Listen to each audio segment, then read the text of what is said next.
Real estate never fails. Good luck.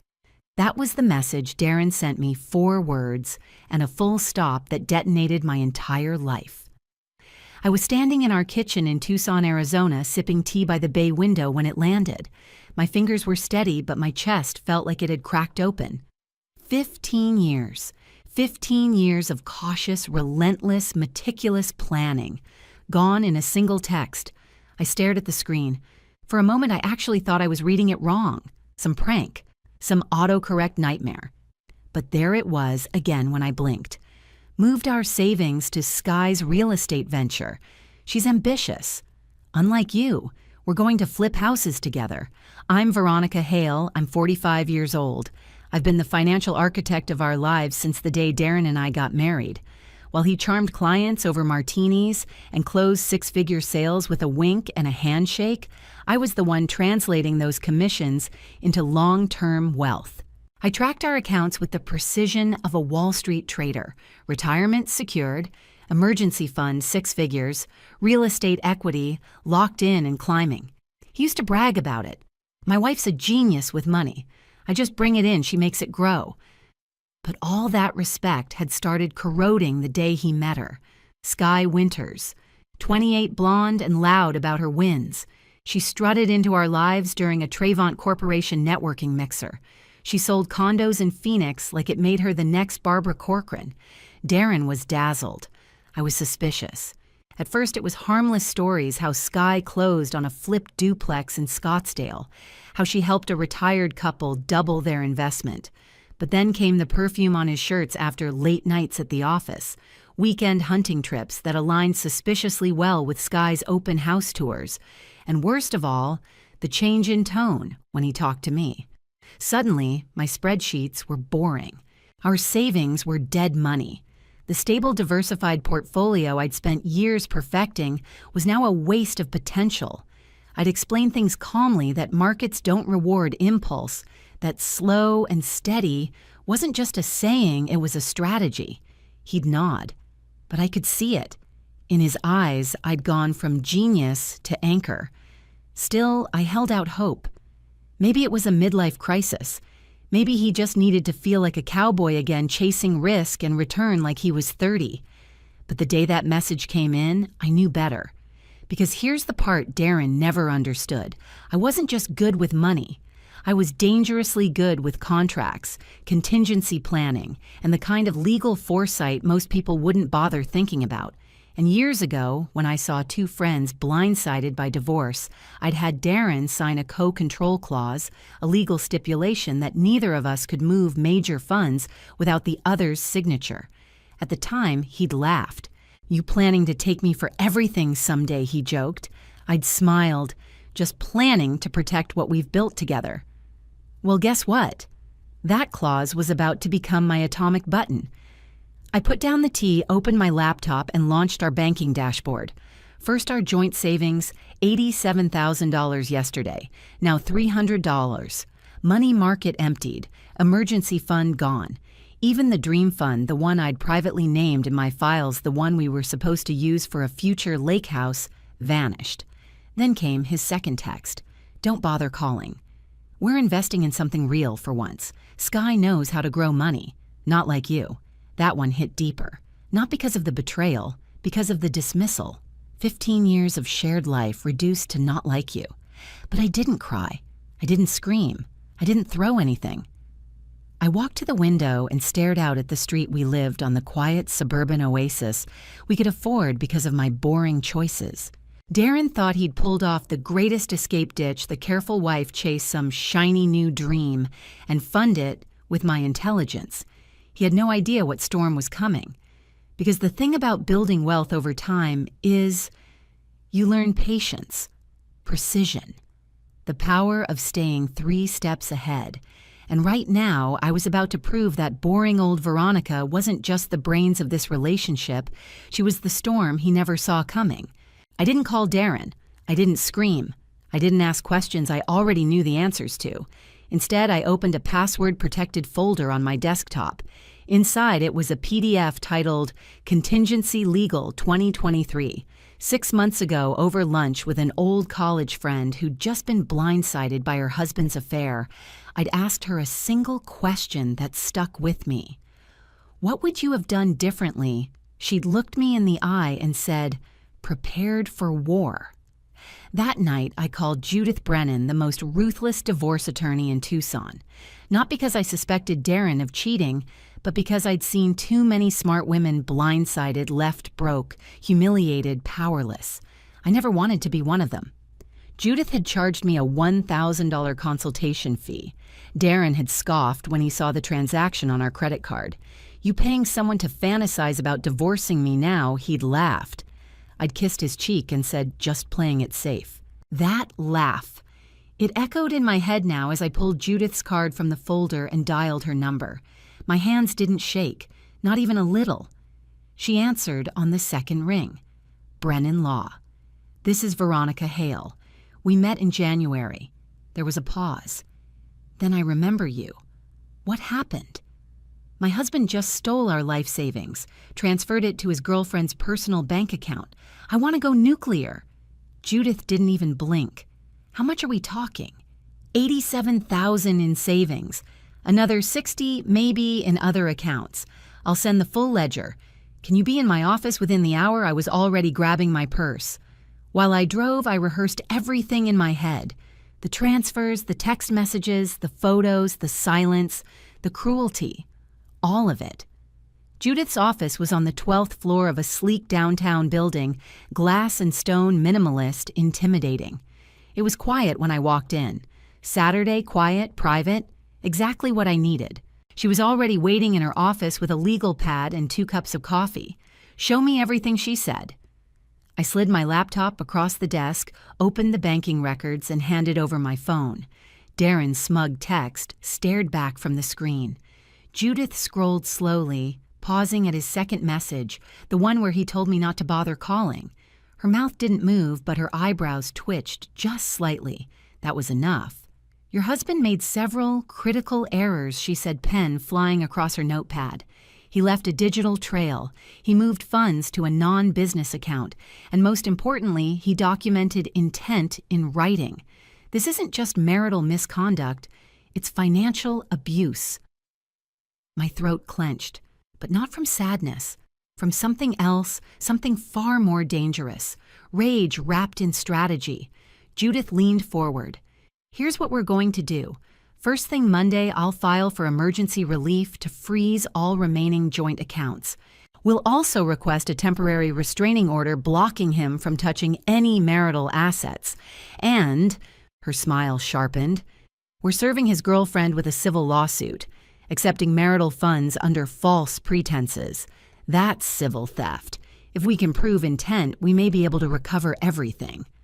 I blinked. Wait, you mean we can go after her too? Judith nodded. Absolutely. And the fact that the funds went into her personal checking account instead of a business one, that's a massive red flag. This isn't a business venture. It's a cash grab, which means we go for both of them. It was like something snapped into place in my chest. I wasn't just fighting back. I was about to win. Judith's next instructions were rapid-fire pull Darren's company records dates, trips reimbursements, gather screenshots of all social posts from him and Sky during the so-called hunting weekend, compile all communications showing he bypassed the co-control clause we'd signed years ago, dig into Sky's business license. If there was no LLC or official company, even better. We were going to build a financial fortress out of his lies. And then she said something that truly flipped the switch in my head. By Monday afternoon, both Darren and Sky will receive legal notifications. But here's the beauty: if Sky posts anything publicly in the meantime, any luxury purchases, any mentions of the transfer, it becomes evidence. A chill ran down my arms. I suddenly realized they had no idea how much trouble they were in. I left Judith's office with a war plan. But more than that, I left with hope. The kind I hadn't felt in a year. The kind that didn't whisper survival. It shouted justice. Darren once told me that technology was ruining real adventure, that real men didn't post their lives online. Apparently, real men also didn't realize that while they were crafting lies, their girlfriends were tagging locations and uploading stories in real time. By Sunday morning, while Darren pretended to be deep in the wilderness on a hunting trip with no signal, I was building a digital evidence trail that would not only shred his alibi, but expose his girlfriend as a willing accomplice. I started with his Instagram. Thursday night, a photo of his hunting gear laid out on our bed with the caption, "Locked and loaded for the wild." Friday, nothing. No posts, no check-ins. Smart, I thought. He was keeping it clean. But then Saturday hit. Saturday afternoon, just 2 hours after he texted me, we're investing in something real. He posted a picture of a lobster tail wine glass and gold-plated cutlery. The caption, "Sometimes the hunting lodge surprises you," except that hunting lodge looked suspiciously like La Plume, a luxury fusion restaurant in downtown Santa Fe that I personally had bookmarked on Yelp last year. My heart beat calmly as I saved the image. Then I moved on to Sky. If Darren had any subtlety, she had none. Her Instagram story was a parade of ego champagne glasses clinking in a penthouse suite, a blurry shot of Darren's face across a fancy dinner table, a caption that read, "To big moves and fresh starts." The timestamp, Saturday 5:13 p.m. Same time Darren told me he was tracking elk in the rain. I recorded it all, screenshots, metadata, even the room's geolocation tags, all admissible, all damning. By the time I closed my laptop that night, I'd built an airtight timeline of lies. Darren said he was in the woods with a rifle, but in reality, he was sipping wine and signing over our future. What neither of them knew was that this wasn't just evidence, it was leverage. Sunday evening, he finally called. "Hey, babe," he said. Voice cheerful, a little too cheerful. "I got some good news. Bradley got a huge buck today. I think I'm finally getting the hang of this." There was a pause, that fake energy crackling through the phone like static. "The guides think we've tracked an elk. Might stay another day, head home Tuesday." Translation: more time to wine and dine with Sky, more time to celebrate what he thought was a clean escape. I smiled into the phone. "Oh, that's wonderful. Take all the time you need. Just make sure you post some good photos. Your friends will want to see proof." The line went quiet.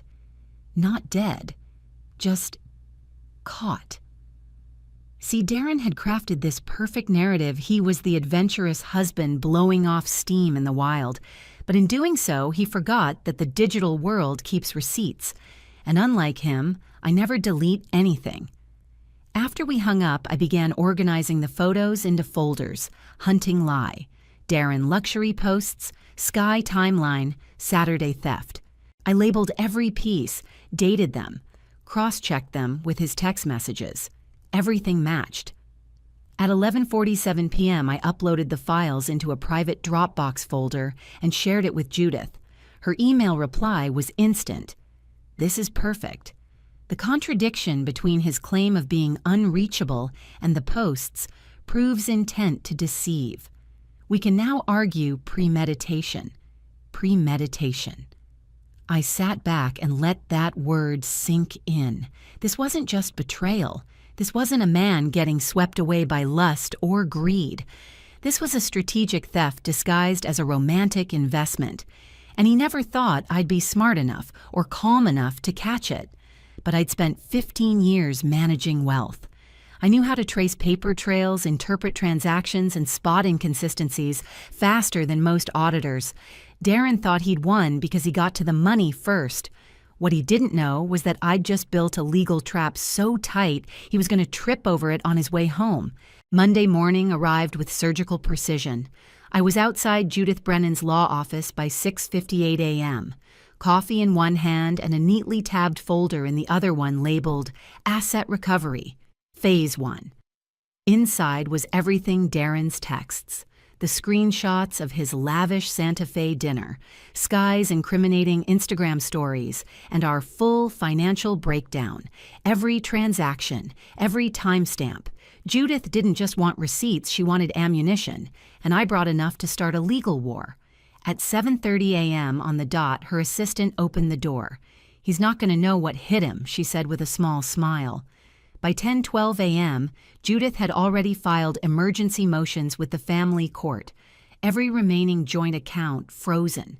A temporary restraining order submitted barring Darren from accessing or transferring any marital assets. The judge granted a rush hearing for later that week, by 12:03 p.m. A subpoena hit Travant Corporation requesting all records related to Darren's PTO expense reports and any company-provided travel accommodations. Judith had even added a note requesting all networking receipts tied to Sky Winters. But the knockout punch came at 2:17 p.m. when a process server personally handed Sky Winters a civil lawsuit.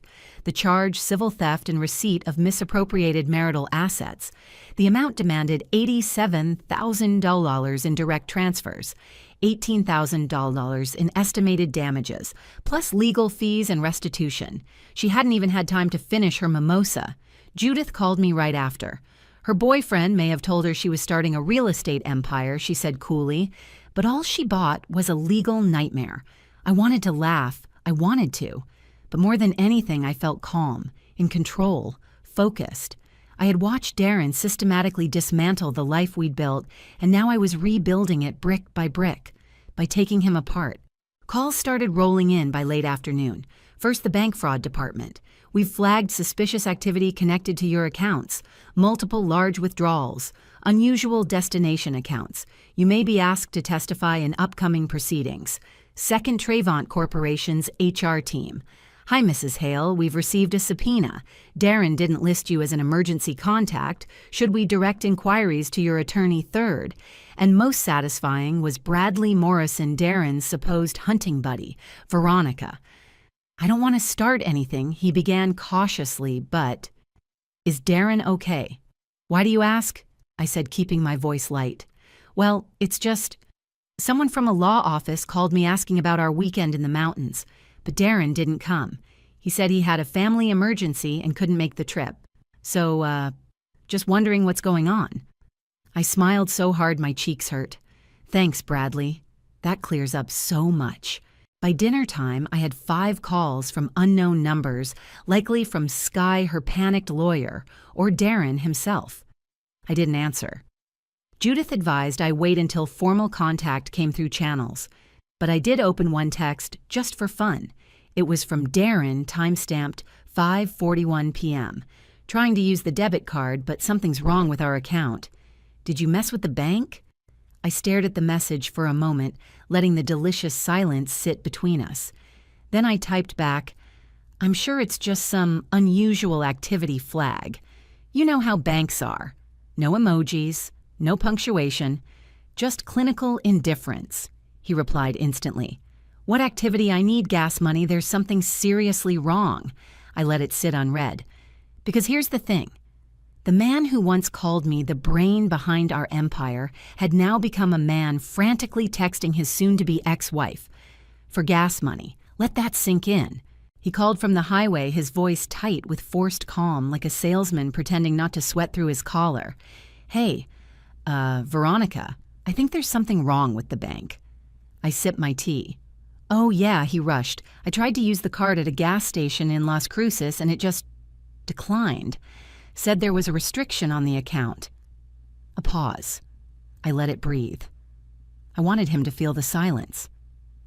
Well, banks get nervous these days, I replied smoothly. Probably flagged something for review. Maybe some large transfers. You know how they are. His breathing shifted. I could hear him processing. What large transfers, he asked too quickly. Oh, I don't know, I said, feigning a shrug he couldn't see. Maybe that wire to your girlfriend's personal account. That did it. Silence again, but this time it was different. Heavy, charged. The air between us practically crackled. You froze our accounts, he accused. Didn't you? You really should have read the co-control agreement more carefully, I replied. You know the one you signed back when you still respected my intelligence? He started to stammer something about overreacting, about how it was just temporary, how we could still talk this through. But I cut him off. Oh, and Darren. He hesitated. Yeah, how was the elk hunting? Those luxury lobster tails looked Delicious. He didn't speak. He didn't have to. I hung up. By the time Darren pulled into our driveway that evening, the sun had dipped low over the desert, casting long shadows across the sidewalk. I was waiting in the living room with a manila folder in my lap, the legal equivalent of a loaded weapon. He walked in, wearing crisp designer hunting gear that looked like it had never seen a day outdoors. His overnight bag thudded onto the hardwood floor, and he stood there like a boy about to be grounded. "We need to talk," he mumbled. "Yes, we do," I said, gesturing calmly to the chair across from me. "Sit." He obeyed reluctantly and glanced at the folder in my lap. "What's that?"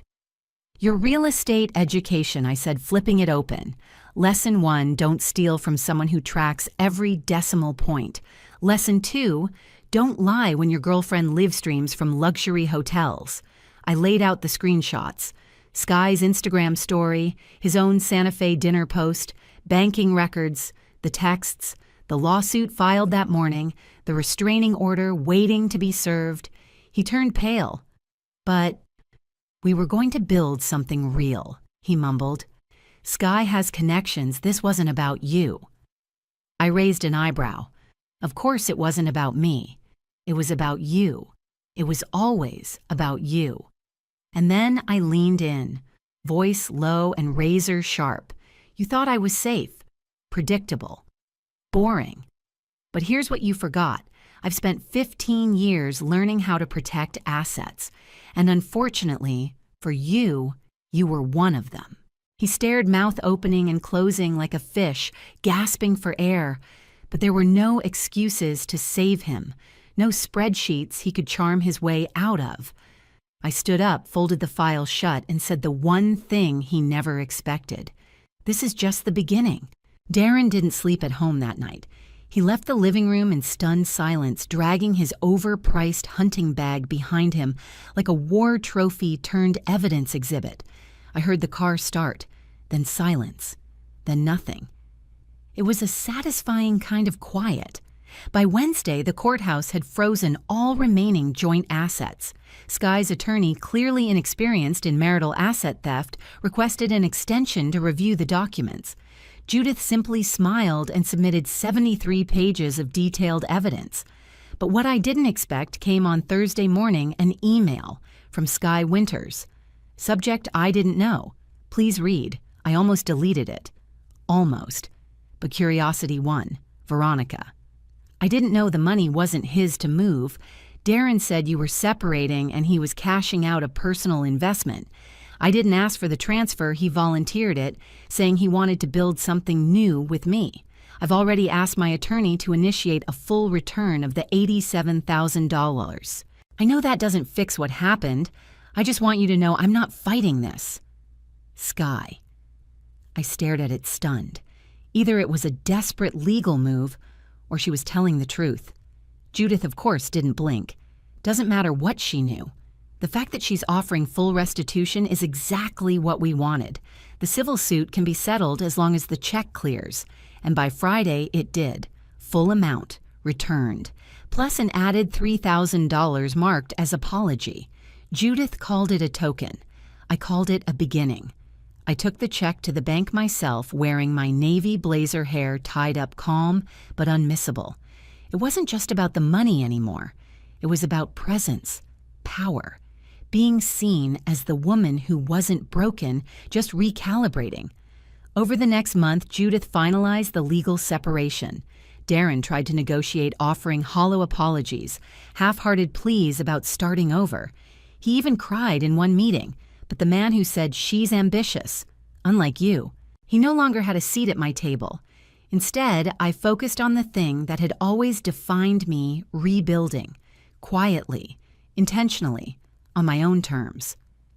I transferred part of the recovered money into a newly created fund, the Hale Foundation for Financial Independence, a small initiative to help women, especially married ones, learn how to protect themselves before it's too late.